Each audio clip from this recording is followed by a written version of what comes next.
isla soo gudbinta qaybta labaad ee qisada buux iyo rooble waxay ahayd qisad si dadban iyo si toos ah inooga dalbaday isla waqtigoo adkaa awgeed waxaa noo suurtageli waayey ama waxay naga qaadatay dhowr toddobaad inaan soo gudbino isla qaybta labaad ee qisada buux iyo rooble. tanna waa qaybtii labaad. isla sida caadada ahayd ama goobta uu raggu ku kala tegay buux iyo rooble waxay isku fahmi waayeen gooshan oo ay dhawaan la wareegaan. rooblena wuxuu awood kula wareegay ama uu ku qaatay isla gooshii. buuxna uu yaaban yahay oo goobtii ayuu ku hadhay.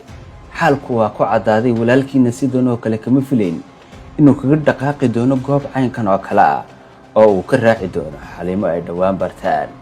keligii ayay goobta ku noqonaysaa. kormeerka keligii ayuu samayn doonaa. wuxuu wajihi doonaa sidoo kale aarar kale oo goobtani ay ka difaacayeen ama ay u awood sheeganayaan. xaalku waa ku soo daba yaryahay. meeluu ka bilaabo ayuu garan laayahay.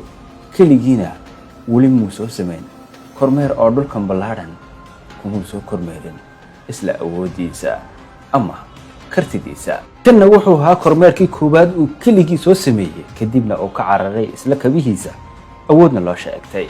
halka ninkii rooble isaga uu soo biiriyey ubad kuna soo daray isla koonkani kadibna uu waqti la qaadanayo kormeerkii badnaa uu samaynayey ama garabkuu walaalkii siinayna oo ku soo gabagabeeyey mid kala fogaashaa. qisada buux iyo xumed qaybteeda saddexaad iyo wejiyada cusub ay samayn doonto isla toddobaadada nagu soo food leh. lana wadaag walaalahaga kale si ay noogu soo biiraan amaanu helno walaalo qaali oo noo joogtayo walaaltinimadooda. sidoo kale igu dhiirigeli falowda iyo falcelinta iyo layga iyo wixii ay kaaga baahanayay in noqon kara dhiirigelin. mahadsanid mar labaad.